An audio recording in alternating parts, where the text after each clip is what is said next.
जी हाँ, बिल्कुल। रूस पर हुआ फाइनेंशियल न्यूक्लियर हमला। पूरे पश्चिमी देश सहित अमेरिका ने किया रूस को स्विफ्ट इंटरनेशनल से बाहर। आइए जानते हैं क्या होंगे इसके परिणाम, लेकिन इससे पहले पूछूंगा एक प्रश्न।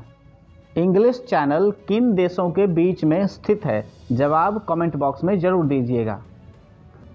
देखिए, स्विफ्ट इंटरनेशनल एक संस्था है जो इंटरनेशनल बैंकिंग सिस्टम को लिंक करता है। मतलब एक देश दूसरे देश को जो पैसा ट्रांसफ़र करता है वो उसके बीच में लिंकिंग का काम करता है। और इसमें तकरीबन 200 देश हैं और उनके लगभग 11,000 बैंक आपस में जुड़े हुए हैं।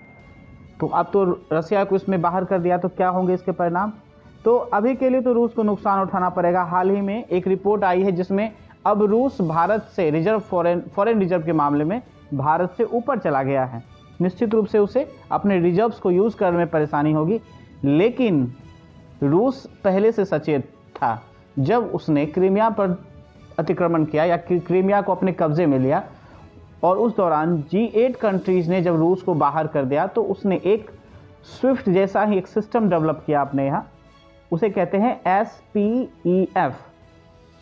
इसमें उन्होंने अपने मित्र राष्ट्रों को शामिल किया जिसमें कुल 23 देश हैं और उनके लगभग 400 बैंक आपस में जुड़े हुए हैं।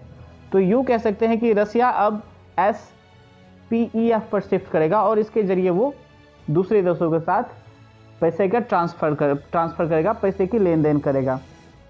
स्विफ्ट से रसिया को बाहर निकाल देने पर न केवल रसिया को परेशानी होगी, बल्कि इसके साथ यूरोपीय देश में भी प्रभाव पड़ेंगे, उसको भी परेशानी होगी। उनको क्या परेशानी होगी तो ये समझते हैं। रसिया से जो गैस पाइपलाइन का जो व्यापार पश्चिमी देशों के साथ होता था, खासकर नीदरलैंड और जर्मनी जो प्रचुर मात्रा में रसिया से गैस खरीदते थे, अब उनके यहाँ गैस के दाम बढ़ जाएंगे, काफ़ी मात्रा में दाम बढ़ जाएंगे। हालांकि रूस SEPF के थ्रू लगभग 20% अपना लेन देन कर रहा है इस टाइम में। तो यूँ कह सकते हैं कि उसका ये जो प्रोजेक्ट है वो काम कर रहा है, चल रहा है। इसी तरह का एक प्रोजेक्ट चाइना ने बनाया है जिसे कहते हैं CIPF। तो चाइना में भी इस तरह का सिस्टम डेवलप है और रूस ने भी इस तरह का सिस्टम डेवलप कर लिया। मान लीजिए कि अगर भारत को रूस के साथ कोई व्यापार करना होगा तो हो सकता है कि भारत SEPF में जुड़ जाए या रूस उसको जोड़ दे और उसके साथ वो व्यापार करे, पैसे का लेन देन करे। अब आगे घटनाएं किस प्रकार से मोड़ लेती हैं?